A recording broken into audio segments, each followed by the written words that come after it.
Lektion 1. Wie heißt du? Hi, wie ist dein Name?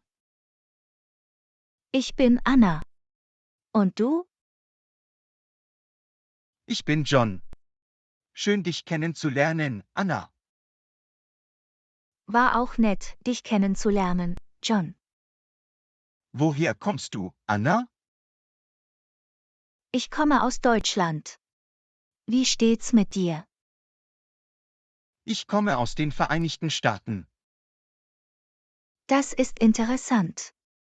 Wie alt bist du, John? Ich bin 28. Und du, Anna? Ich bin 25. Womit verdienst du deine Brötchen, Anna? Ich bin Lehrer. Wie steht's mit dir, John? Ich arbeite als Ingenieur. Das klingt faszinierend. Danke, Anna. Was ist deine Lieblingsfarbe? Ich mag Blau. Was ist mit dir, John? Meine Lieblingsfarbe ist grün. Interessante Wahl. Lektion 2. Woher kommst du? Hi, wo kommst du her? Ich komme aus Deutschland. Wie steht's mit dir? Ich komme aus den Vereinigten Staaten. Das ist interessant. Warst du schon in Deutschland? Nein, habe ich nicht. Ich würde sie gerne eines Tages besuchen. Das solltest du. Deutschland hat wunderschöne Sehenswürdigkeiten zu bieten. Ich habe gehört, dass das Essen auch super ist. Was ist dein deutsches Lieblingsgericht? Mein Favorit ist Schnitzel. Es ist ein paniertes Fleischgericht. Das klingt köstlich. Gibt es ein beliebtes deutsches Dessert? Ja, der Schwarzwälder Kuchen ist in Deutschland berühmt. Davon habe ich gehört. Ich werde es bei meinem Besuch auf jeden Fall versuchen. Du wirst nicht enttäuscht sein. Deutschland hat eine reiche Kultur und Geschichte. Ich freue mich darauf, es aus erster Hand zu erleben. Was ist deine Lieblingssache an Deutschland? Ich liebe die Festivals, besonders das Oktoberfest. Ich wollte schon immer auf das Oktoberfest gehen. Es muss eine Menge Spaß machen. Das ist es auf jeden Fall. Du solltest kommen und an der Feier teilnehmen. Ich werde es auf jeden Fall in Betracht ziehen. Danke fürs Teilen, Anna. Du bist willkommen, John. Lass es mich wissen, wenn du weitere Fragen zu Deutschland hast. Das werde ich. Danke für Ihre Gastfreundschaft. Lektion 3. Wie alt bist du? Hi, wie alt bist du? Ich bin 22. Und du? Ich bin 29. Fühlst du dich älter oder jünger als du bist? Ich fühle mich jünger. Wie steht's mit dir? Mir geht es ungefähr genauso. Alter ist nur eine Zahl, oder? Das ist wahr. Es geht mehr darum, wie du dich innerlich fühlst. Absolut. Also, was ist deiner Meinung nach das beste Alter?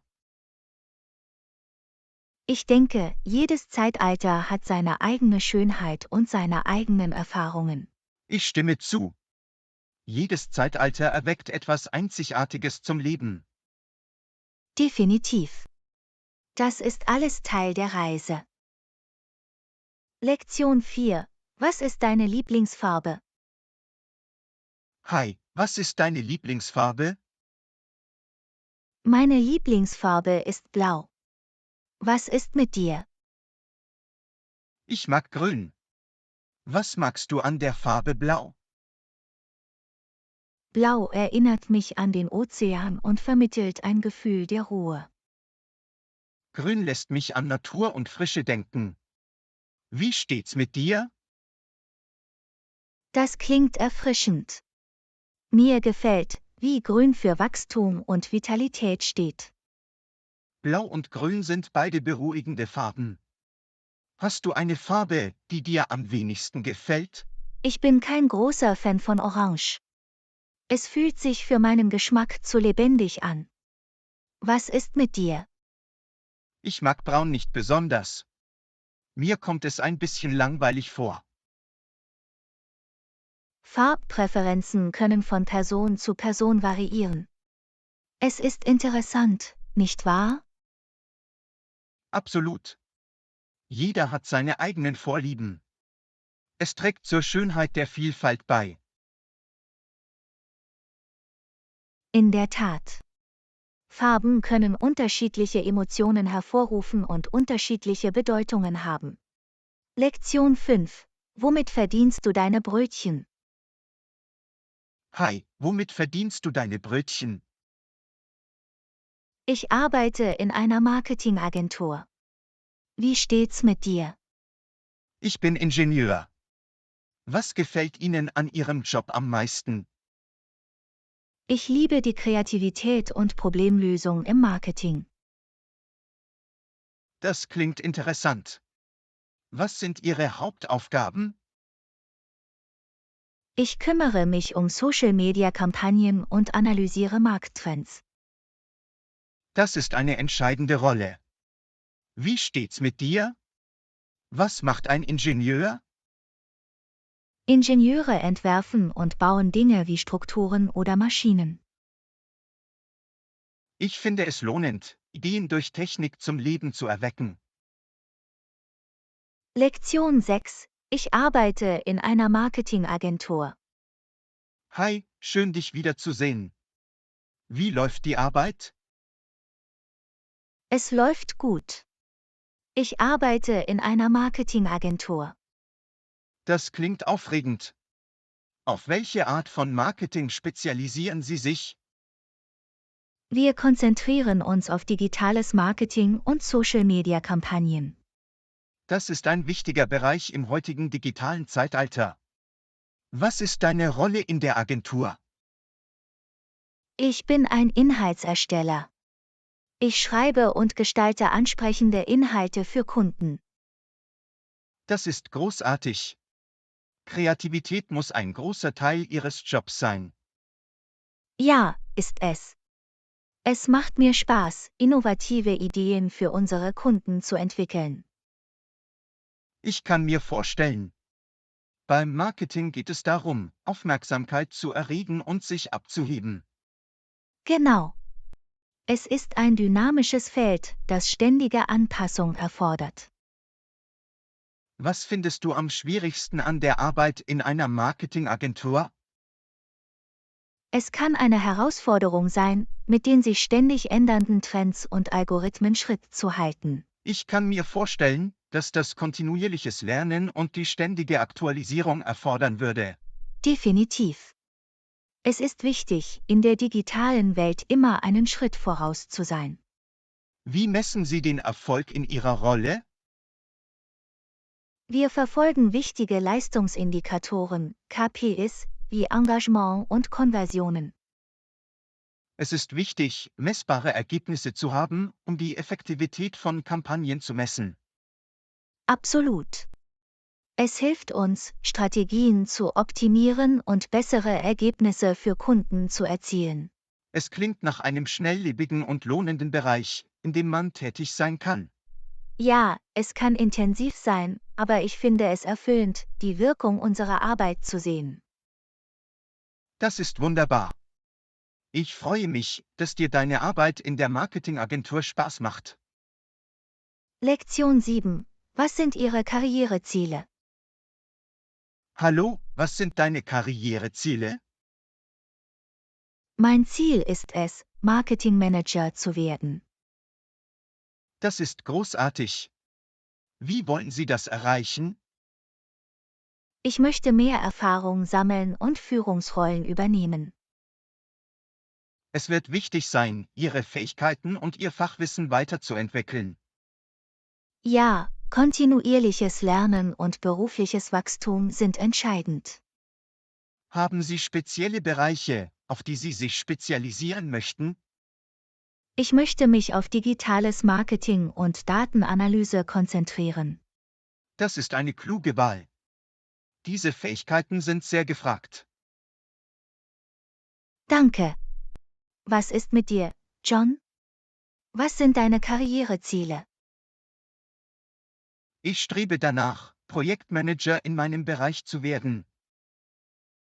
Das ist eine wichtige Rolle.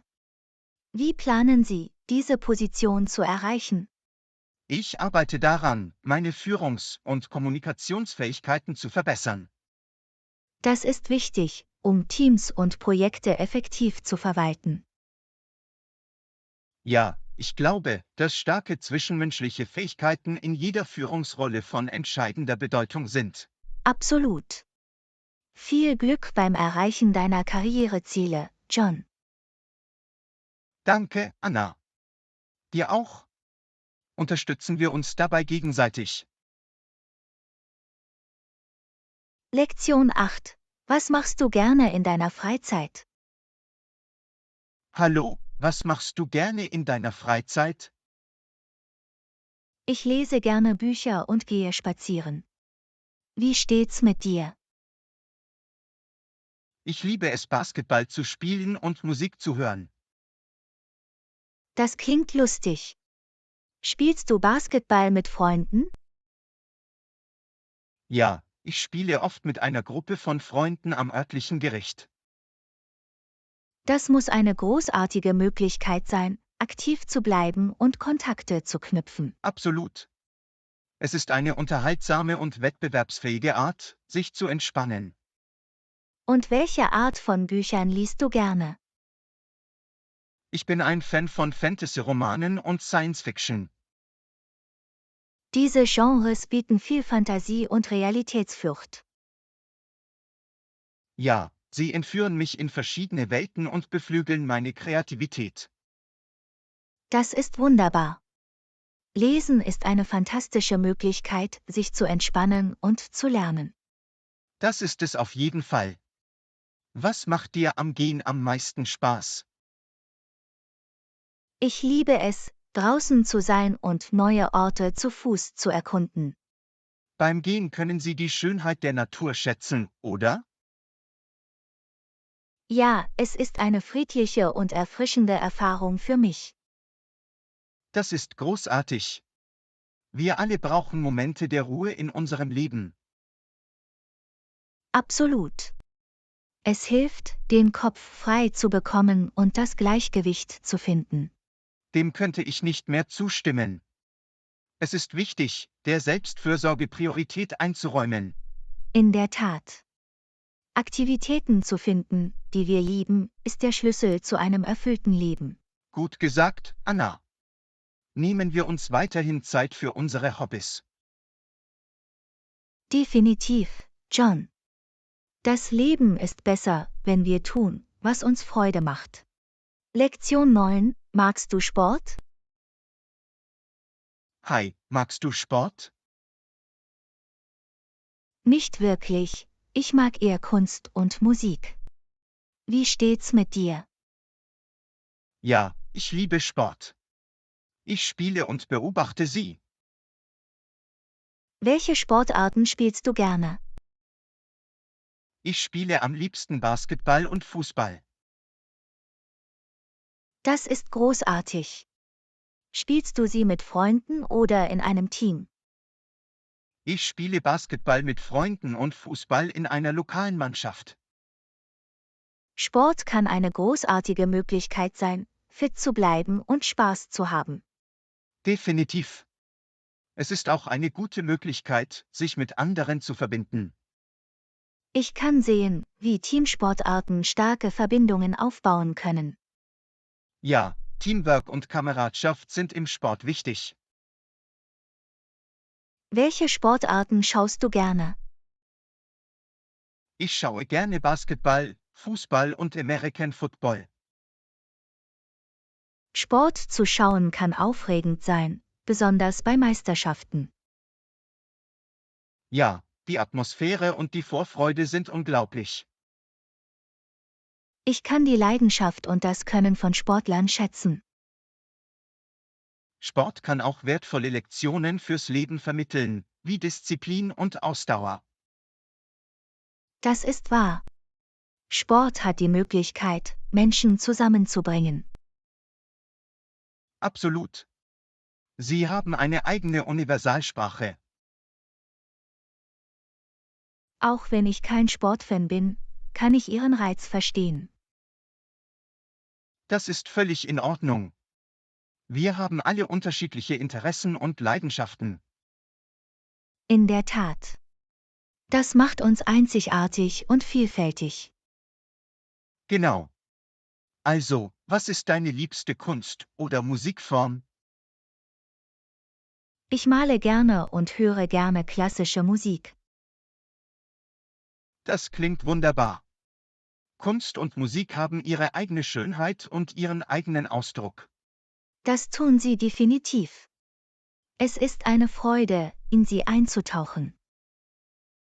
Es ist toll, dass wir verschiedene Dinge schätzen und voneinander lernen können. Absolut. Unsere Unterschiede machen unsere Gespräche interessant und bereichernd.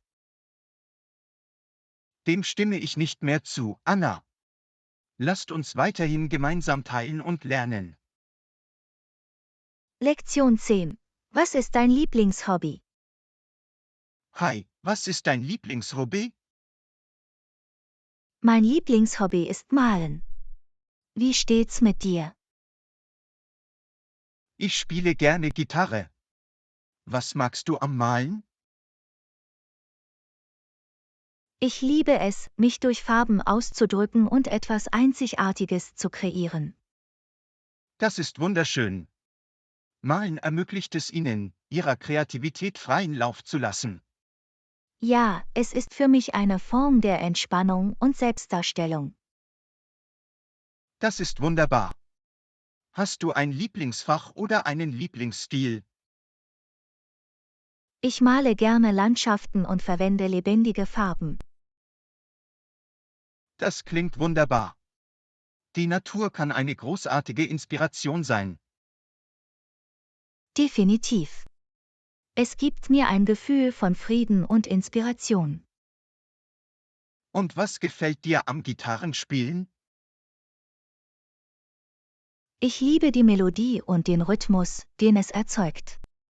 Es ist beruhigend für mich. Musik hat eine Art, die Seele zu berühren. Hast du ein Lieblingsgenre? Am liebsten spiele ich akustische und klassische Musik. Das ist großartig. Die Gitarre ist vielseitig und passt zu verschiedenen Genres. Ja, es ist ein vielseitiges Instrument, das eine individuelle Interpretation ermöglicht. Absolut. Es ist erstaunlich, wie Hobbys uns Freude und Erfüllung bringen können. Ich stimme zu. Sie bieten eine Flucht und ein Gefühl der Erfüllung. Es ist wichtig, sich Zeit für Aktivitäten zu nehmen, die uns glücklich machen. Ja, Hobbys helfen uns, neue Energie zu tanken und ein Gleichgewicht in unserem Leben zu finden. Sie ermöglichen es uns auch, unsere Leidenschaften zu erforschen und neue Talente zu entdecken. Das ist wahr. Hobbys können zu persönlichem Wachstum und Selbstfindung führen. Lassen Sie uns weiterhin unsere Hobbys pflegen und unsere Leidenschaften annehmen. Definitiv, John. Das Leben macht mehr Spaß, wenn wir dem nachgehen, was wir lieben. Lektion 11. Um wie viel Uhr wachst du normalerweise auf? Hallo, um wie viel Uhr wachst du normalerweise auf? Normalerweise wache ich um 7 Uhr auf. Wie steht's mit dir? Ich wache um 6 Uhr auf, um meinen Tag zu beginnen. Hast du eine Morgenroutine? Ja, ich trinke gerne eine Tasse Kaffee und mache ein bisschen Stretching. Das klingt nach einem großartigen Start in den Tag. Gibt es einen bestimmten Grund, um 7 Uhr morgens aufzuwachen? Ich finde, das gibt mir genug Zeit, um mich auf den kommenden Tag vorzubereiten. Das ist ein gutes Argument. Eine Routine kann zur Produktivität beitragen. Genau. Es gibt einen positiven Ton für den Rest des Tages an. Ich stimme zu. Fällt es dir leicht, zu dieser Zeit aufzuwachen? Ja, ich habe mir angewöhnt, mit der Zeit früh aufzustehen. Das ist beeindruckend. Konsistenz ist der Schlüssel, wenn es um Schlafpläne geht. Definitiv. Es hilft, einen gesunden Schlaf-Wach-Rhythmus aufrechtzuerhalten. Wie wäre es mit Wochenenden? Schläfst du weiter oder hältst du dich an den gleichen Zeitplan? Ich versuche, auch am Wochenende eine ähnliche Wegzeit einzuhalten. Das ist ein guter Ansatz, um die Konsistenz aufrechtzuerhalten. Es hilft mir, im Rhythmus zu bleiben und das Beste aus meinen Tagen zu machen. Das kann ich verstehen. Die Etablierung einer Routine kann von Vorteil sein. Ja, es gibt Struktur und hilft mir, organisiert zu bleiben. Nun, es scheint, als ob du eine Routine gefunden hast, die für dich funktioniert. Ja, es funktioniert gut für meinen Lebensstil und meine Produktivität. Das ist toll zu hören. Eine gute Morgenroutine gibt den Ton für den Tag an. Absolut. Es hilft mir, mich besser vorbereitet und konzentrierter zu fühlen. Danke fürs Teilen, Anna. Ich könnte auch versuchen, um 7 Uhr aufzuwachen. Du bist willkommen, John. Eine Routine zu finden, die zu dir passt, kann einen Unterschied machen. Lektion 12. Wie fängst du deinen Tag an?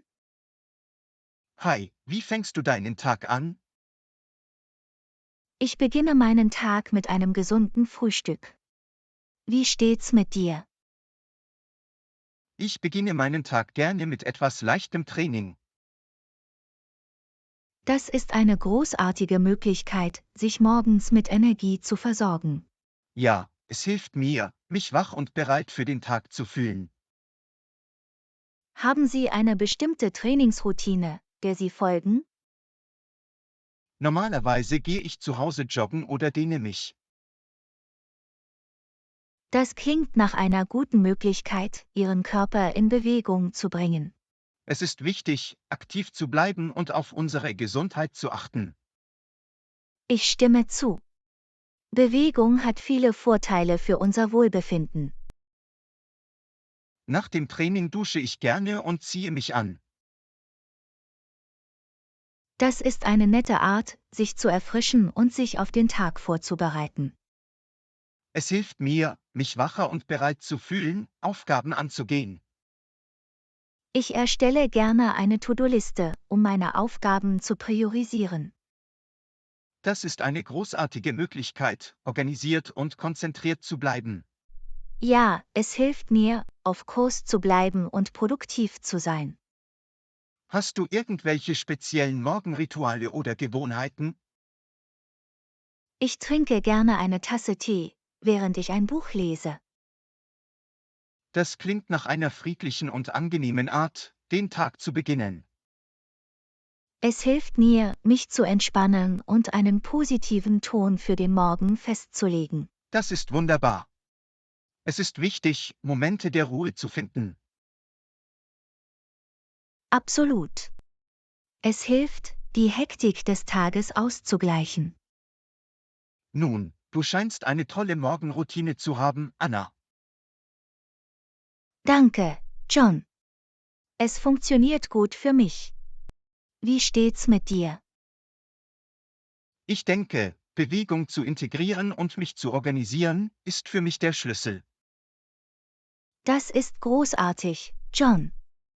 Jeder Mensch hat seine eigene Art, den Tag zu beginnen. In der Tat.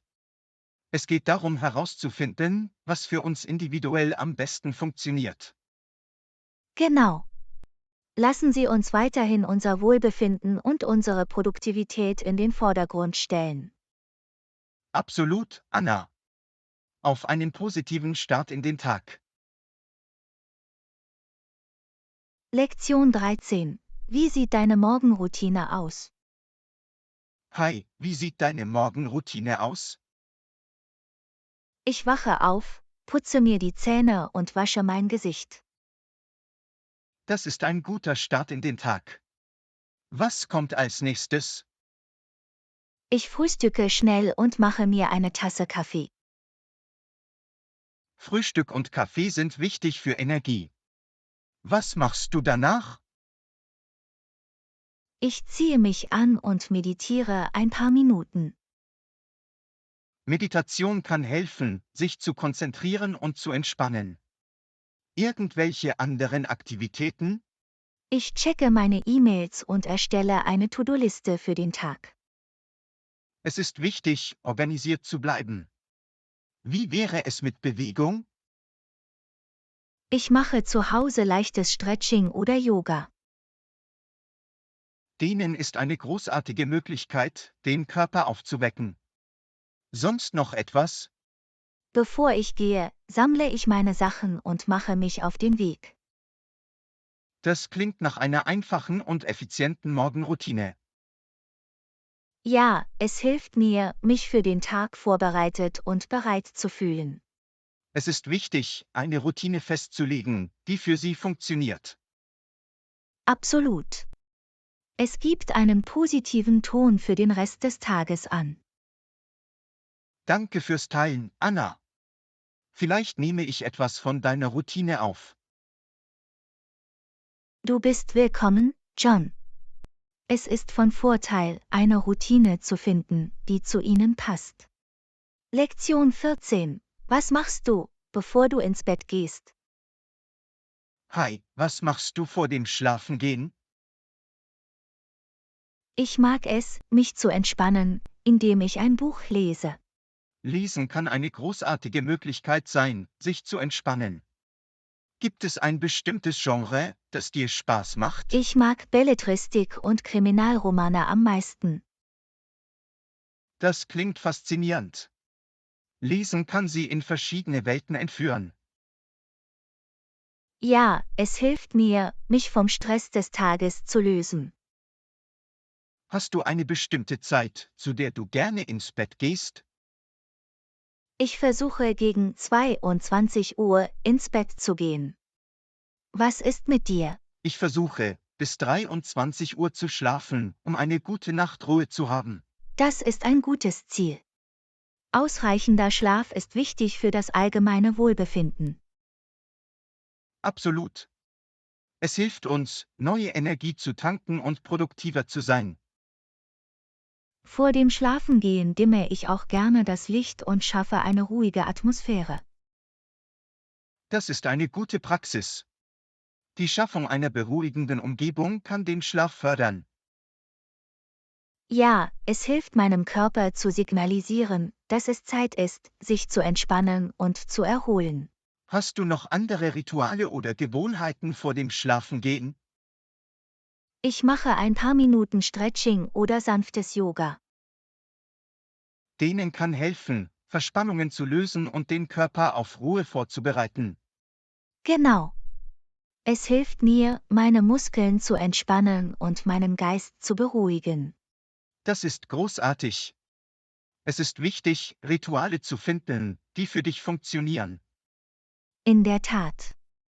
Sie können dazu beitragen, unserem Körper zu signalisieren, dass es Zeit zum Schlafen Nun, ist. es scheint, als hättest du eine beruhigende Schlafenszeit, Anna. Danke, John. Das hilft mir, erholsam zu schlafen. Wie steht's mit dir? Ich trenne mich gerne von Bildschirmen und höre beruhigende Musik. Das klingt nach einer friedlichen Art, sich auf den Schlaf vorzubereiten. Es hilft mir, mich von den Aktivitäten des Tages zu entspannen und abzuschalten. Das ist wunderbar, John. Lassen Sie uns weiterhin unseren Schlaf für eine bessere Zukunft priorisieren. Absolut, Anna. Auf erholsame Nächte und erfrischte Morgen. Lektion 15. Was ist deine Lieblingsküche? Hallo, was ist deine Lieblingsküche? Ich liebe italienische Küche. Wie steht's mit dir? Ich mag mexikanisches Essen. Was magst du an der italienischen Küche? Ich liebe die reichen Aromen und die Vielfalt der Nudelgerichte. Die mexikanische Küche hat kräftige Aromen und Gewürze. Was ist dein italienisches Lieblingsgericht? Ich kann einem klassischen Spaghetti Bolognese nie widerstehen. Das ist eine köstliche Wahl. Ich mag Tacos in der mexikanischen Küche. Gibt es einen bestimmten Grund, warum du italienisches Essen magst? Ich schätze die Einfachheit und die Verwendung frischer Zutaten. Die mexikanische Küche legt auch Wert auf frische Zutaten und lebendige Farben. Kochen Sie italienische Gerichte zu Hause? Ja, ich mache gerne hausgemachte Pizzen und Nudelgerichte. Das klingt entzückend. Ich mache gerne hausgemachte Guacamole und Enchiladas. Was ist dein mexikanisches Lieblingsgericht? Ich liebe einen guten Teller mit Hühnchenfajitas mit all den Belägen. Das ist eine geschmackvolle Wahl. Die mexikanische Küche bietet eine große Auswahl an Optionen. Hast du schon andere Küchen probiert? Ich habe auch japanische Küche genossen, insbesondere Sushi. Sushi ist eine beliebte Wahl. Es ist toll, verschiedene Geschmacksrichtungen zu entdecken. Gibt es eine Küche, die du gerne probieren würdest? Ich würde gerne eines Tages authentische indische Küche probieren. Die indische Küche bietet eine Vielzahl von aromatischen Gewürzen und Aromen. Was ist dein italienisches Lieblingsdessert? Tiramisu ist definitiv mein italienisches Lieblingsdessert. Es ist eine klassische Wahl. In der mexikanischen Küche sind Churros ein beliebter Leckerbissen. Haben Sie ein Lieblingsrestaurant für italienisches Essen? In der Innenstadt gibt es eine gemütliche italienische Trattoria, die ich gerne besuche. Das klingt wunderbar. Ich gehe gerne in eine lokale mexikanische Taqueria. Neue Küchen auszuprobieren ist immer aufregend, nicht wahr? Absolut. Es ist eine köstliche Art, verschiedene Kulturen zu erleben. In der Tat. Essen hat die Möglichkeit, Menschen zusammenzubringen. Lassen Sie uns weiter nach neuen Geschmacksrichtungen suchen. Ich stimme vollkommen zu, John. Hier geht es darum, die Küchen der Welt zu genießen. Lektion 16: Hast du eine Lieblingsjahreszeit? Hallo, hast du eine Lieblingsjahreszeit? Ja, ich liebe die Frühlingssaison. Wie steht's mit dir? Ich genieße die Herbstsaison am meisten. Was magst du am Frühling? Ich liebe es, Blumen blühen zu sehen und zu spüren, wie die Wärme zurückkehrt. Der Herbst hat schönes Laub und kühlere Temperaturen. Gibt es spezielle Aktivitäten, die Sie im Frühling genießen? Im Frühling gehe ich gerne im Park spazieren und picknicken. Das klingt entzückend. Im Herbst gehe ich gerne wandern und Äpfel pflücken. Was gefällt dir am Frühling am besten? Ich genieße das Gefühl der Erneuerung und der Neuanfänge, die damit einhergehen. Der Herbst bringt eine gemütliche Atmosphäre und Freude an der Ernte. Gibt es einen besonderen Grund, warum der Frühling dein Favorit ist? Es ist eine Zeit, in der die Natur lebendig wird und sich alles lebendig anfühlt. Der Herbst hat eine besondere Schönheit, wenn die Natur übergeht und die Blätter ihre Farbe ändern. Hast du irgendwelche Lieblingstraditionen im Frühling? Ich liebe es, Ostern mit meiner Familie zu feiern und Eier zu färben. Das klingt nach einer lustigen Tradition. Im Herbst schnitze ich gerne Kürbisse für Halloween. Gibt es etwas, das du am Frühling nicht magst? Ich bin kein Fan von Allergien, die manchmal mit dem Frühling einhergehen. Im Herbst mögen es manche Menschen vielleicht nicht, Laub zu raken. Was ist deine liebste Frühlingsblume? Ich liebe Tulpen. Sie bringen so viel Farbe und Freude. Im Herbst sind Sonnenblumen ein persönlicher Favorit. Haben Sie eine Lieblingsbeschäftigung im Frühling? In dieser Jahreszeit arbeite ich gerne im Garten und pflanze Blumen. Gartenarbeit ist eine großartige Möglichkeit, sich mit der Natur zu verbinden. Im Herbst besuche ich gerne Kürbisfelder. Irgendwelche anderen Gedanken zum Frühling? Es ist eine Zeit der Hoffnung und der Neuanfänge, die ich inspirierend finde. Der Herbst hat ein nostalgisches und gemütliches Gefühl, das ich beruhigend finde. Lasst uns weiterhin die Schönheit jeder Jahreszeit schätzen. Ich stimme zu, John. Jede Jahreszeit hat ihren eigenen Reiz. Auf zum Genießen der Zyklen der Natur. Lektion 17. Was ist dein liebster Feiertag? Hi, was ist dein liebster Feiertag? Weihnachten ist mein Lieblingsfeiertag. Wie steht's mit dir? Ich liebe Halloween am meisten. Was magst du an Weihnachten? Ich genieße die festliche Dekoration und den Geist des Gebens. An Halloween gibt es Kostüme und Süßes oder Saures. Gibt es spezielle Weihnachtstraditionen, die du magst?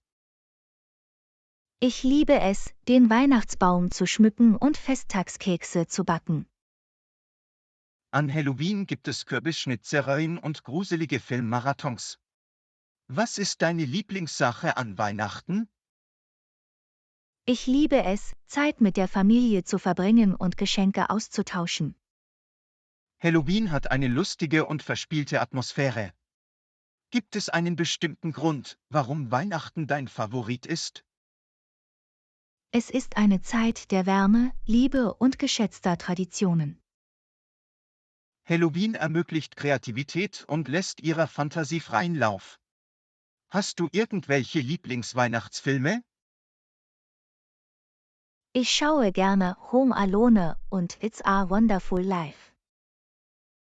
Halloween-Filme wie Hokus Pokus und Nightmare Before Christmas sind Klassiker. Gibt es etwas, das du an Weihnachten nicht magst? Ich bin kein Fan des kalten Wetters, das oft damit einhergeht. An Halloween mögen manche Menschen vielleicht keine Gruselfilme oder Spukhäuser. Hast du ein Lieblingsweihnachtslied? Jingle Bells ist ein Klassiker, der mich immer in Weihnachtsstimmung versetzt. Halloween hat Ohrwürmer wie Monster Mash und Thriller. Hast du einen Lieblingsweihnachtsgenuss? Ich liebe es, mich zu Weihnachten mit Zuckerstangen und heißer Schokolade zu verwöhnen. Halloween-Leckereien wie Zuckermais und Schokoriegel sind immer ein Genuss. Irgendwelche anderen Gedanken zu Weihnachten? Es ist eine Zeit, um geliebte Menschen zu schätzen und bleibende Erinnerungen zu schaffen. Halloween sorgt für Spaß und Spannung und zeigt unsere spielerische Seite. Lassen Sie uns weiterhin unsere Lieblingsfeiertage genießen. Ich stimme zu, John. Jeder Feiertag hat seinen eigenen Zauber. Auf geht's, die Freude an der Jahreszeit zu feiern. Lektion 18. Gehst du gerne auf Partys? Hi, gehst du gerne auf Partys? Ja, ich gehe gerne auf Partys. Wie steht's mit dir? Partys sind nicht wirklich mein Ding. Was magst du an Partys? Ich mag es, Kontakte zu knüpfen und neue Leute kennenzulernen. Ich bevorzuge kleinere Versammlungen. Gibt es eine bestimmte Art von Partys, die du magst? Ich mag Geburtstagsfeiern und Feiertagsfeiern am meisten. Ich finde intimere Zusammenkünfte wie Dinnerpartys unterhaltsam. Was ist deine Lieblingssache an Partys? Ich mag die lebhafte Atmosphäre und die Möglichkeit, Spaß zu haben. Ich bevorzuge leisere Einstellungen für Gespräche. Irgendwelche unvergesslichen Partyerlebnisse? Ich war einmal auf einer Kostümparty und hatte viel Spaß beim Verkleiden. Das klingt nach einer lustigen Erfahrung.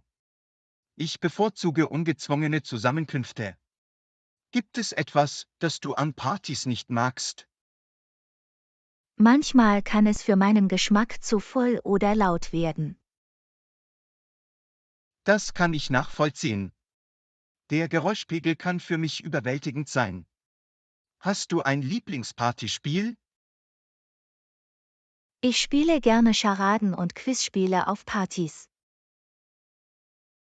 Ich finde Brettspiele oder Kartenspiele unterhaltsamer. Irgendwelche anderen Gedanken zu Partys? Sie sind eine großartige Möglichkeit, zu feiern und bleibende Erinnerungen zu schaffen. Ich bevorzuge ruhigere Umgebungen für bedeutungsvolle Gespräche. Lassen Sie uns weiterhin unsere bevorzugten sozialen Umgebungen genießen. Ich stimme zu, John. Es ist wichtig herauszufinden, was uns Freude macht. Hier geht es darum, auf unsere eigene Art zu feiern. Lektion 19. Was ist deine Vorstellung von einem unterhaltsamen Wochenende? Hi, was ist deine Vorstellung von einem lustigen Wochenende? Ich liebe es, Zeit im Freien zu verbringen und zu wandern. Wie steht's mit dir? Ich entspanne mich gerne zu Hause und schaue Filme. Was magst du am Wandern? Ich genieße es, in der Natur zu sein und das Gefühl von Abenteuer, das sie mit sich bringt. Filme schauen hilft mir, mich zu entspannen und fesselnde Geschichten zu genießen. Magst du bestimmte Wanderziele? Ich liebe es, Nationalparks und malerische Wanderwege in der Nähe zu erkunden. Ich bevorzuge gemütliche Filmabende mit einer Schüssel Popcorn. Was ist deine Lieblingsbeschäftigung beim Wandern? Ich liebe die frische Luft und die schönen Aussichten auf dem Weg. Filme ermöglichen es mir, der Realität zu entfliehen und in verschiedene Welten einzutauchen. Irgendwelche unvergesslichen Wandererlebnisse? Ich bin einmal auf einen Berg gewandert und habe einen atemberaubenden Sonnenaufgang erlebt. Das klingt nach einer unglaublichen Erfahrung. Es macht mir Spaß, versteckte Juwelen in Filmen zu entdecken. Gibt es etwas, das du am Wandern nicht magst? Manchmal kann das Wetter unberechenbar sein und das Wandererlebnis beeinträchtigen. Das kann ich verstehen. Filmabende können durch technische Probleme gestört werden. Hast du ein Lieblingsfilmgenre? Ich mag Abenteuer- und Dramafilme am meisten. Ich bin ein Fan von Science-Fiction und Comedy-Filmen. Irgendwelche anderen Gedanken am Wochenende? Wochenenden sind eine Gelegenheit, neue Energie zu tanken und Dinge zu tun, die wir lieben. Ich stimme zu. Es ist wichtig, Aktivitäten zu finden, die uns Freude und Entspannung bringen. Lassen Sie uns weiterhin unsere idealen Wochenenden genießen. Absolut, John. Auf ein Wochenende voller Abenteuer und Freizeit. Lektion 20. Hast du einen besten Freund? Hi, hast du einen besten Freund? Ja, ich habe einen besten Freund. Wie steht's mit dir? Ich habe ein paar enge Freunde, aber keinen besten Freund. Was magst du daran, einen besten Freund zu haben? Ich genieße es, jemanden zu haben, dem ich vertrauen und mit dem ich alles teilen kann. Es ist schön, einen engen Freundeskreis zur Unterstützung zu haben. Gibt es besondere Eigenschaften, die Sie an Ihrem besten Freund schätzen? Ich schätze ihre Loyalität, ihr Verständnis und ihren Sinn für Humor. Das sind wichtige Eigenschaften jeder Freundschaft. Gibt es eine besondere Erinnerung, die du mit deinem besten Freund hast? Wir haben einmal zusammen einen Roadtrip gemacht und hatten viel Spaß dabei, neue Orte zu erkunden. Das klingt nach einem unvergesslichen Erlebnis. Ich schätze die Momente, die ich mit meinen engen Freunden verbracht habe. Gibt es einen bestimmten Grund, warum diese Person dein bester Freund ist? Wir haben zusammen Höhen und Tiefen durchgemacht und waren immer füreinander da. Das ist eine starke Bindung. Ich schätze das Vertrauen und die Unterstützung meiner Freunde. Hast du einen Rat, um einen besten Freund zu finden? Ich denke, es ist wichtig, offen, aufrichtig und geduldig zu sein, wenn es darum geht, Freundschaften Ich aufzubauen. stimme zu. Es erfordert Zeit und Mühe, tiefe Verbindungen aufzubauen. Irgendwelche anderen Gedanken zu besten Freunden? Beste Freunde sind wie eine Familie, und sie machen das Leben sinnvoller. Enge Freunde zu haben, verleiht unserem Leben Freude und Unterstützung. Lassen Sie uns die Freundschaften, die wir haben, weiterhin schätzen. Absolut, John. Auf lebenslange Freundschaften und gemeinsame Abenteuer. Lektion 21. Bist du international gereist? Bist du international gereist? Ja, habe ich. Wie steht's mit dir? Nein, ich bin noch nicht international gereist. Wo warst du? Ich war in Frankreich, Italien und Japan. Gibt es einen bestimmten Grund, warum du nicht international gereist bist? Ich hatte weder die Gelegenheit noch die Zeit, eine Reise zu planen. Gibt es einen Lieblingsort, den du besucht hast? Ich habe es geliebt, die historischen Städten in Rom, Italien, zu erkunden. Wie steht's mit dir? Ich hoffe, eines Tages Japan zu besuchen.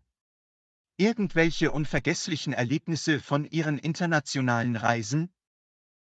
Ich hatte eine tolle Zeit beim Probieren der traditionellen französischen Küche in Paris. Das klingt unglaublich. Ich freue mich darauf, verschiedene Kulturen kennenzulernen. Gibt es Reiseziele auf deiner Bucketlist? Ich würde gerne Griechenland besuchen und die wunderschönen Inseln erkunden. Wie steht's mit dir? Ich würde gerne Australien besuchen und das Great Barrier Reef sehen. Irgendwelche Reisetipps für jemanden, der eine internationale Reise plant? Informieren Sie sich über die lokalen Gepflogenheiten und lernen Sie einige grundlegende Redewendungen in der Landessprache. Das ist ein guter Rat. Irgendwelche anderen Gedanken zu internationalen Reisen? Es erweitert Ihre Perspektive und ermöglicht es Ihnen, verschiedene Kulturen zu schätzen. Ich stimme zu. Lasst uns weiterhin die Welt erkunden und durch Reisen Erinnerungen sammeln. Absolut, John. Auf spannende Abenteuer und das Entdecken neuer Orte. Lektion 22. Bevorzugen Sie Strandurlaub oder Städtereisen? Ich wollte schon immer Paris besuchen. Bevorzugen Sie Strandurlaub oder Städtereisen? Ich mag beides, aber ich tendiere zu Städtereisen. Wie steht's mit dir? Ich bin eher ein Strandurlauber. Was magst du an Städtereisen? Ich liebe es, Museen zu erkunden, verschiedene Küchen auszuprobieren und das geschäftige Stadtleben zu erleben. Ich genieße es, am Strand zu entspannen, zu schwimmen und die Sonne zu genießen. Gibt es eine bestimmte Stadt, die du gerne besuchen würdest? Ich wollte schon immer Tokio, Japan, erkunden. Wie steht's mit dir? Ich träume davon, Bora Bora und seine atemberaubenden Strände zu besuchen. Hast du irgendwelche unvergesslichen Städtereisen gemacht? Ich hatte eine tolle Zeit, Barcelona und seine einzigartige Architektur zu erkunden. Das klingt unglaublich. Gibt es irgendwelche Lieblingsstrandreiseziele, an denen du schon einmal warst? Ich habe die weißen Sandstrände der Malediven geliebt. Gibt es Herausforderungen, denen Sie bei Städtereisen gegenüberstehen? Das Navigieren in unbekannten Städten und der Umgang mit überfüllten Touristenattraktionen kann eine Herausforderung sein. Gibt es Herausforderungen, denen Sie in Strandurlauben gegenüberstehen? Manchmal kann es schwierig sein, einen abgelegenen Ort an beliebten Stränden zu finden. Irgendwelche Tipps für jemanden, der eine Städtereise plant? Recherchieren und planen Sie Ihre Reiseroute im Voraus, um Ihre Zeit optimal zu nutzen. Irgendwelche Tipps für jemanden, der einen Strandurlaub plant? Packen Sie Sonnencreme und Badekleidung ein und vergessen Sie nicht ein Strandtuch. Irgendwelche anderen Gedanken zu Strandurlauben oder Städtereisen? Beide bieten einzigartige Erlebnisse, und es ist großartig, ein Gleichgewicht zwischen Entspannung und Erkundung zu haben. Ich stimme zu. Lassen Sie uns weiterhin das Beste aus Strandurlauben und Städtereisen genießen. Auf unvergessliche Abenteuer. Lektion 23. Wie planst du deine Reiserouten? Wie planen Sie Ihre Reiserouten? Ich recherchiere online und bitte um Empfehlungen. Wie steht's mit dir? Normalerweise verlasse ich mich auf Reisewebsites und Reiseführer. Was gefällt Ihnen daran, online zu recherchieren? Es gibt mir Zugang zu einer Fülle von Informationen und Bewertungen von anderen Reisenden. Reiseführer bieten detaillierte Einblicke in beliebte Attraktionen. Gibt es spezielle Websites, die Sie hilfreich finden? Ich benutze oft Websites für Reisebuchungen und lese Reiseblogs, um Empfehlungen zu erhalten. Ich finde Reiseforen nützlich, um Insider-Tipps zu bekommen. Gibt es besondere Empfehlungen, die Sie schätzen? Ich bevorzuge Empfehlungen von Freunden oder Einheimischen, die Erfahrungen aus erster Hand haben. Wie steht's mit dir? Ich vertraue den Empfehlungen von Mitreisenden, denen ich unterwegs begegne. Gibt es Herausforderungen, denen Sie bei der Planung von Reiserouten gegenüberstehen? Bei so vielen Optionen und begrenzter Zeit kann es überwältigend sein. Stehen Sie vor Herausforderungen? Manchmal ist es schwierig, Attraktionen abseits der Touristenpfade zu finden. Irgendwelche Tipps für jemanden, der eine Reiseroute plant? Priorisieren Sie die Orte, die Sie unbedingt besuchen müssen, und seien Sie flexibel, um auf unerwartete Entdeckungen reagieren zu Das können. ist ein guter Rat. Irgendwelche anderen Gedanken zur Planung von Reiserouten? Es ist aufregend zu recherchieren und zu planen, aber lassen Sie Raum für Spontanität und Erkundung. Ich stimme zu. Lassen Sie uns weiterhin unsere Abenteuer planen und unvergessliche Reiseerlebnisse schaffen. Absolut, John. Auf gut geplante Reiserouten und unvergessliche Reisen. Lektion 24. Folgst du einer bestimmten Trainingsroutine? Folgst du einer bestimmten Trainingsroutine? Ja, ich mache eine Mischung aus Cardio und Krafttraining. Wie steht's mit dir? Ich konzentriere mich lieber auf Cardioübungen. Was magst du an deiner Trainingsroutine? Es hilft mir, meine Ausdauer zu verbessern und Kraft aufzubauen. Wie steht's mit dir? Cardio-Workouts geben mir Energie und fördern die Herzgesundheit. Gibt es spezielle Übungen, die dir Spaß machen? Ich mag Laufen, Radfahren und HIIT-Workouts. Wie steht's mit dir? Ich liebe es, lange Läufe zu machen und Sportarten wie Basketball zu treiben. Gibt es Herausforderungen, denen Sie bei Ihrer Trainingsroutine gegenüberstehen? Bei einem vollen Terminkalender kann es eine Herausforderung sein, Zeit für das Training zu finden. Wie steht's mit dir?